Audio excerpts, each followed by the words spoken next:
What's up, guys? It's your boy, Barca Boy 103. Today we're going to be doing the match analysis on Barcelona versus Juventus in the group stage of the Champions League.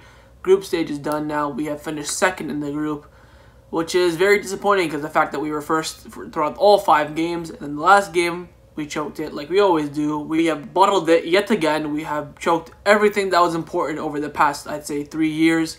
And we've done it again, and we're going to take a look into depth into this match. Before we get into it, let's make sure you guys smash that like button. Let's try to get to 150 likes. It would be very much appreciated. And of course, hit that subscribe button, and let's get into it. So we're going to start off by talking about the main man himself, big man Ronald Koeman. He is under a lot of pressure at the moment.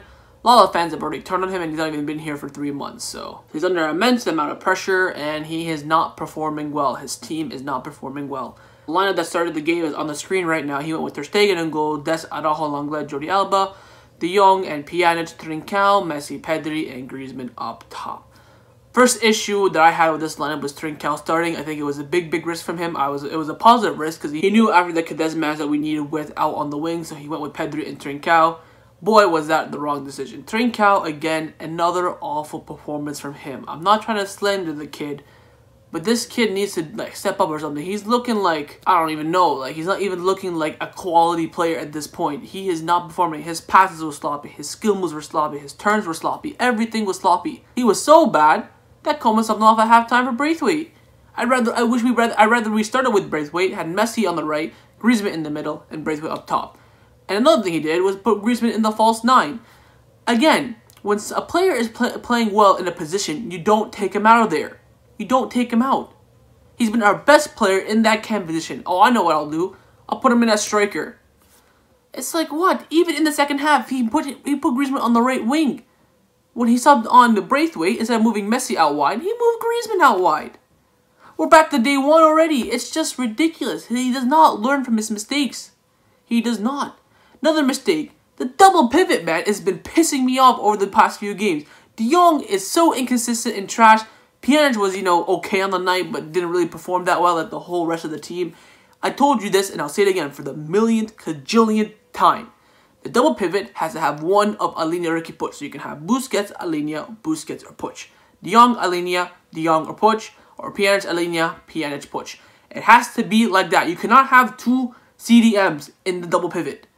One of them has to be a creative center mid. People were saying in my comments about Coutinho there. I'm not even, I wouldn't even mind that. I'm at that point where if I see those three CDNs, Busquets, De Jong, Pjanic, 2 of them play again, I'm gonna lose my goddamn mind.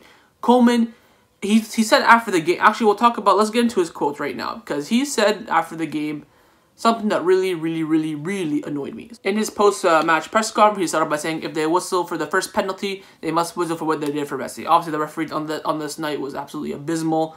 I don't know how that Messi penalty wasn't called, but I don't even know how the first penalty was called, but it is what it is. He continued by saying, but there's no excuse. We didn't do well in the first half. I don't like that the Juventus bench asked for a second yellow for Lenglet. The substitutions were to protect Jordi Alba and Lenglet, who have already been booked. So that's him basically saying that they were both crap, and he was afraid that one of them was going to get a red card. That's why he took them both off. Much of our defeat has come in the first 25 minutes of the game. Like I said before, Barcelona starting the game off crap. We start off the game so slow, it is ridiculous. I don't understand. We need a whole half to get into the game. It's ridiculous. That's all on Koeman as well. The system that he's playing is just... We had a bad start, but when we improve, in general, our trajectory in the Champions League has been very good. I was surprised at how we got into the game. Juventus came in with a lot of desire to win and seemed to have come out not to lose. After the 2-0, it was very difficult. I am worried we came out without confidence or aggression. It can be a matter of being afraid of the situation we are, but it's strange because we had a good run in the Champions League. We have to go ahead. There is quality. Now here's the quote that really pissed me off. He said, with the players we have, it's best to play the system we are playing. So he's telling the fans, like all the fans know that with the players we have right now, the best system we can play is the 4-2-3-1. Are you mad? Are you taking the piss? 4-3-3 is way better suited. Are you kidding me? Have 1 CDM, 2 box-to-box midfielders, or you can have 1 box-to-box and 1 creative. It should be De Jong, Riqui Puig, Coutinho as a midfield 3, or you can have De Jong, Puig, and Alena. That would be fantastic. Or even Pjanic, Alena, Puig. Because I am sick and tired of seeing these 2 CDMs. It's really starting to annoy me. Have Messi on the wings, Konrad. By the way, Konrad needs to get his chance. I'm sick and tired of seeing all these cams at the wings. Bun Pedri at the wing, bun Coutinho at the wing, bun Messi at the wing, bun Griezmann, bun everyone on the wing. Bring in Konrad. I'm sick and tired of seeing these cans in the wings. It is ridiculous. The injuries to Ansu Fati and Dembele have absolutely crushed us. Absolutely crushed us.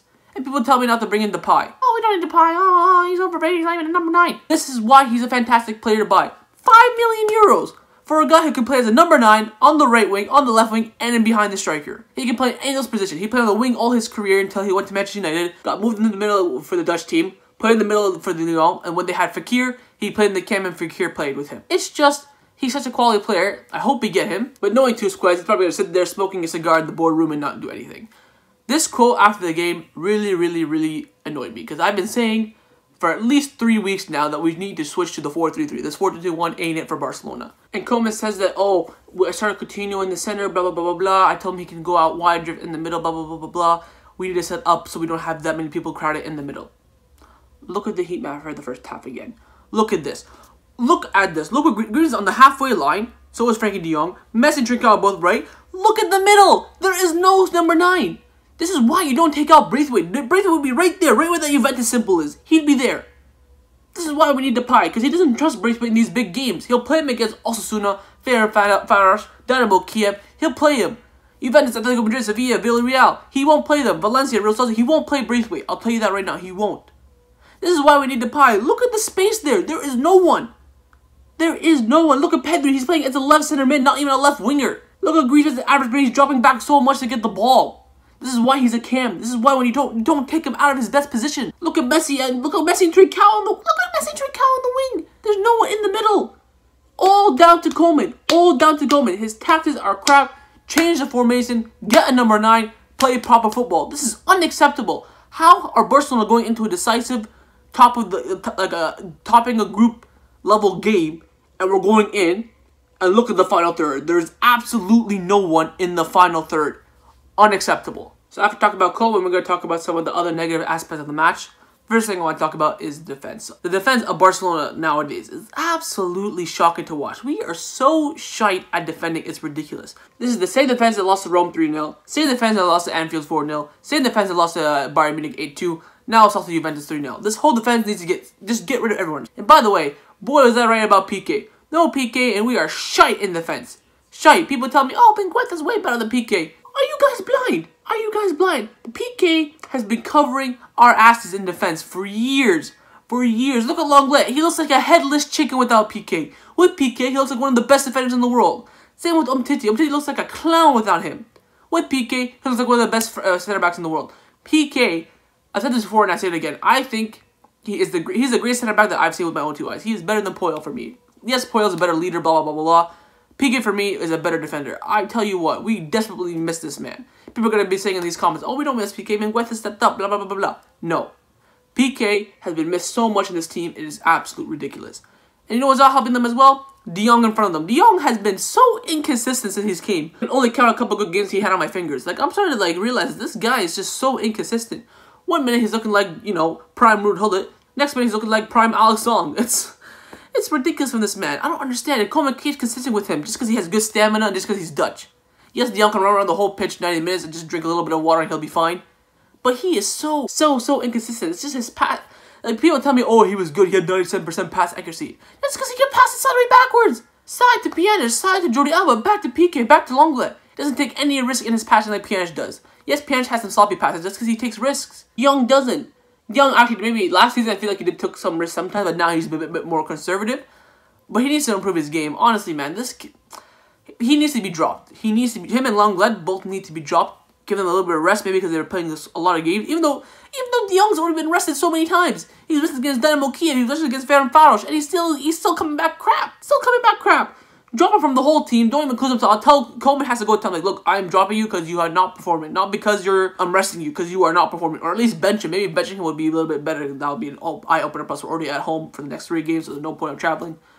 Bench him. Say, I'm benching you because you're inconsistent. He needs to step up. The defense needs to step up. There are a bunch of negatives in this match. A bunch of negatives. But there were only 2 positives in this match.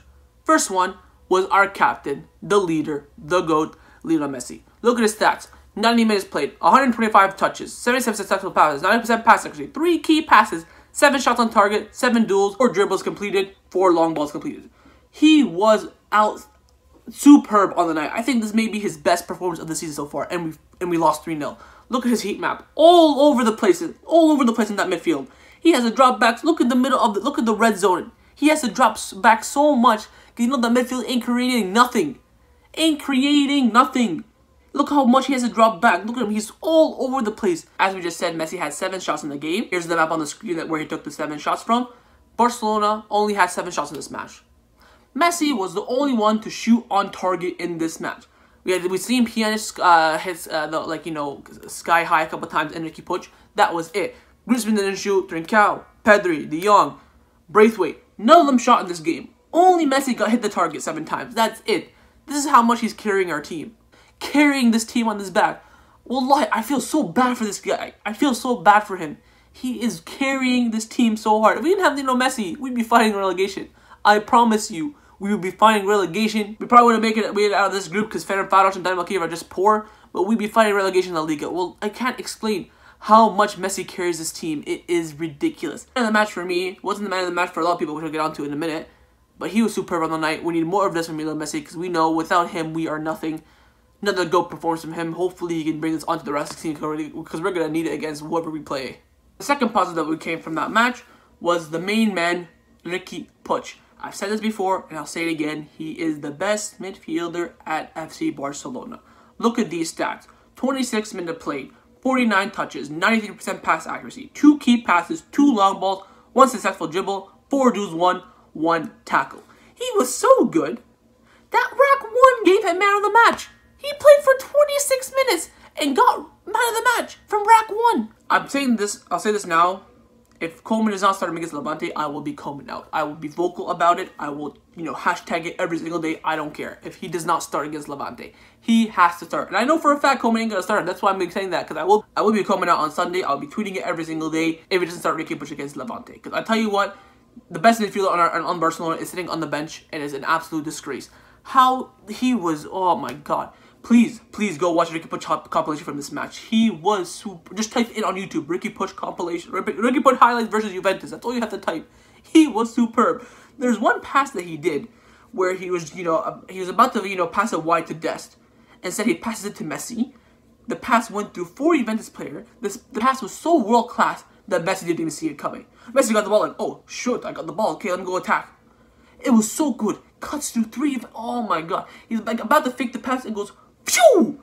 Right through like 40 Juventus players. It was superb. He needs to start. If Koeman wants to succeed at Barcelona, he should be playing. He should be a starter. Riqui Puig, absolutely world class. So that was my match analysis for Barcelona versus Juventus in the Champions League. Very disappointed that we finished 2nd place. Now we're going to have an absolute, task on our hand to make it past the round 16. I am happy that we're in the round 16, but I'm also a little bit worried because we're going to get knocked out. I am like 99.4% sure we're going to get knocked out. I'm so sad. I'm still bitter from yesterday. I woke up pissed off knowing that I had to make this video. And I'm just ashamed right now to be a Barcelona fan. I feel like this game, the only thing is that this game wasn't even that important. But I feel like this is like another Bayern Munich, another Anfield, another Rome. It was that bad of a defeat. And it's just sad. So hopefully Barcelona can bounce back from this. Hope you guys enjoyed this video. If you did, make sure you leave a like. Comment, let me know if you want to elaborate some of my points. Or maybe I want to talk about something that I didn't mention. And of course, hit the subscribe button, would be very much appreciated. And I'll see you guys next time on the channel. Take care and Forza Barca.